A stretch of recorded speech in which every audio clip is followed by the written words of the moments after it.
자, 오늘 정리할 내용은 프로세스란 무엇인가.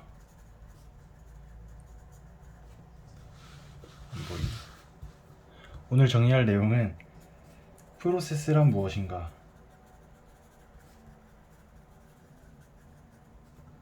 그 다음에 PCB 그리고 프로세스의 상태, 그 다음에 컨텍스트 스위치.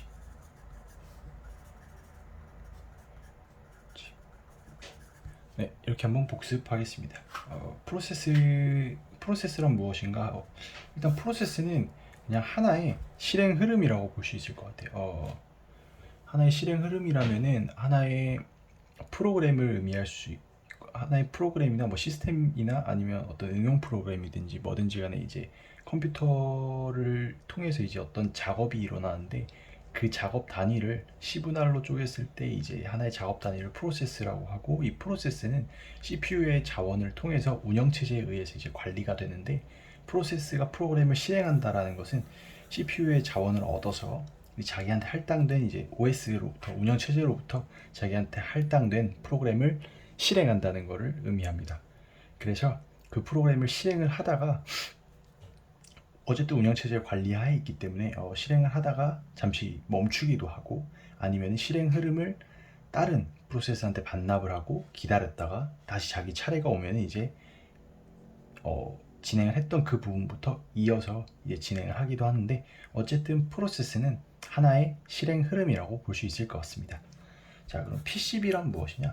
PCB란 프로세스 컨트롤 블럭이라고 해가지고, 프로세스가 OS로부터 이제 운영체제로부터 생성됐을 때 같이 생성되는 프로세스의 이제 신분증이라고 볼 수 있을 것 같습니다. 이 PCB를 통해서 운영체제는 프로세스를 관리하게 되고, 이 PCB에는 프로세스의 고유의 식별자, 그리고 프로세스 카운터, 그리고 프로세스 카운터와 프로세스의 그 상태, 그리고 등등등 이렇게 저장이 되게 되는데, 프로세스 고유의 식별자는 말 그대로 프로세스 고유의 식별자, 즉 프로세스의 이름을 의미할 수도 있고 부여된 번호를 나타낼 수도 있고, 이제 프로세스 카운터라는 거는 이 프로세스가 다음에 실행해야 할 프로그램 그 코드에 메모리 주소가 담겨 있습니다. 그래서 이 프로세스 카운터, 즉 PCB에 담긴 프로세스 카운터 메모리 주소를 기반으로 이제 프로세스는 그 다음 동작을 이제 하나하나씩 실행해 갈 수가 있는 겁니다.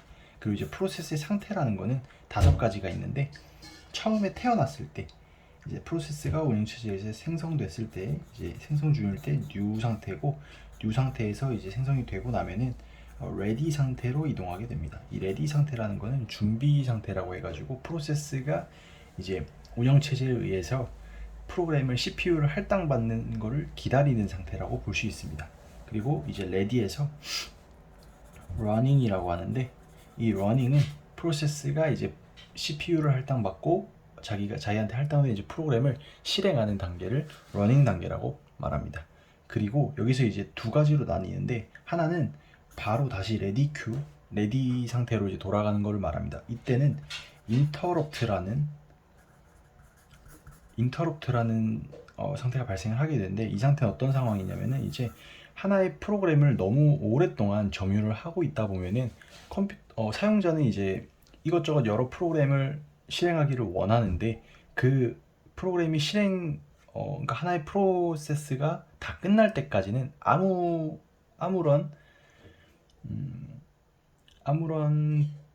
작업도 할 수 없는 상태이기 때문에, 운영체제에서는 멀티 프로세싱을 진행하기 위해서 기존의 러닝 상태에 있던 프로세스에서 이제 실행 흐름을 뺐고, 다른 프로세스에 이제 실행 흐름을 다시 할당을 하면서 이 프로세스는 레디, 즉 준비 단계로 다시 들어가는 것을 말합니다. 와, 이 말이 안 되네.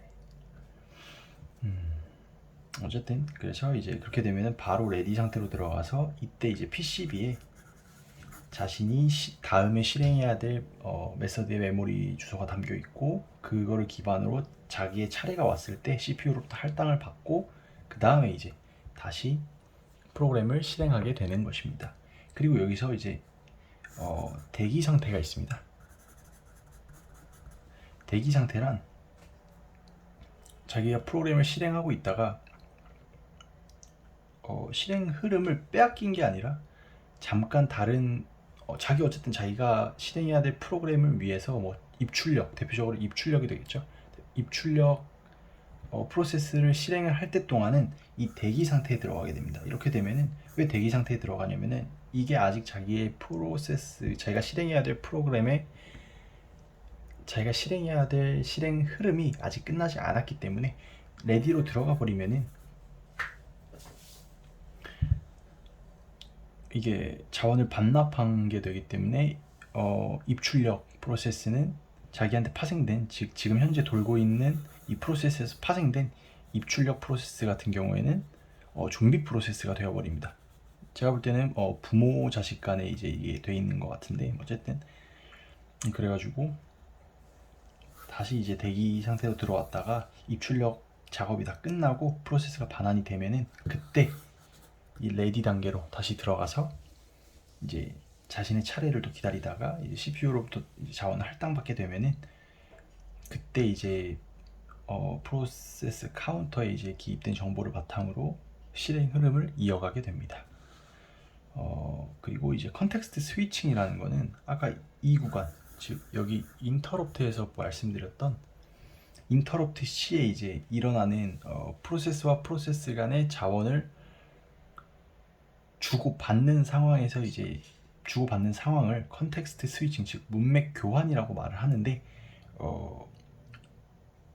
이 컨텍스트 스위칭이 필요한 이유는 싱글 프로세스의 경우에는 프로그램이 하나 실행되고 있으면은 다른 프로그램은 실행할 수가 없기 때문에, 즉 어떤 게임을 깔고 있으면은 그 게임이 깔릴 때까지는 컴퓨터가 그냥 뻗어버리는 것처럼 보이게 되는 겁니다. 즉 게임의 설치 프로그레스 바는 이제 이동을 하고 있는데 그 외에 마우스도 안 움직이고 뭐 어떤 것도 할 수 없는 상황이 이 싱글 프로세스, 즉 하나의 프로세스가 모든 CPU의 자원을 다 점유하고 있는 상황을 말하는데, 이 상황을 현대 이제 컴퓨터는 그렇게 사용을 하지 않기 때문에 멀티 프로세싱을 지원을 하고, 이 멀티 프로세싱을 하기 위해서 계속해서 프로세스끼리 이제 CPU의 스케줄러에 의해서 이제 계속 왔다 갔다 하면서 CPU의 자원을 사용을 하는 것을 컨텍스트 스위칭이라고 합니다. 그래서 이 컨텍스트 스위칭이 일어날 때는 어쨌든 컨텍스트 스위칭 비용이라는 게 발생을 하는데, 이게 왜 발생하냐?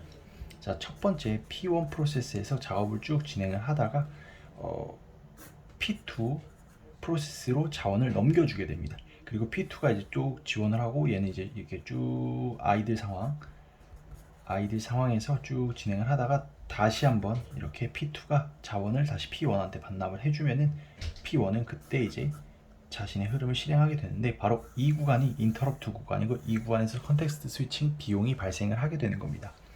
그래서 어떤 식으로 컨텍스트 스위치 비용이 발생을 하냐라고 봤을 때는 PCB, 즉 PCB에 이제까지 P1이 이제 진행했던 그런 작업 정보들을 일단 저장을 하게 되고요. 그 다음에 P2가 이전부터 이렇게 쭉 아이들 상황이었지만 이전에 이쪽에서 작업을 넘겨줄 때 저장했던 PCB2, 그러니까 프로세스 두 번째 프로세스의 이제 PCB에 저장되어 있던 정보를, 진행 정보를 다시 복원해야 됩니다. 그렇기 때문에 저장과 복원이라는 작업이 일어나게 되면서 매 프로세스가 왔다 갔다 할 때마다 자신의 PCB를 통해서 저장을 하고, 또 진행해야 되는 프로세스는 PCB에서 이제 진행 흐름을 다시 복원해야 되기 때문에 이렇게 저장과 복원이 일어나면서 이 순간에는 오로지 프로세스를 실행하는 게 아니라 이 두 프로세스 간의 자원을 교환하기 위해서 발생하는 시간이기 때문에 컨텍스트 스위칭 비용이 발생을 하고, 이게 많아지면 많아질수록 CPU의 성능에도 많이 영향을 끼치기 때문에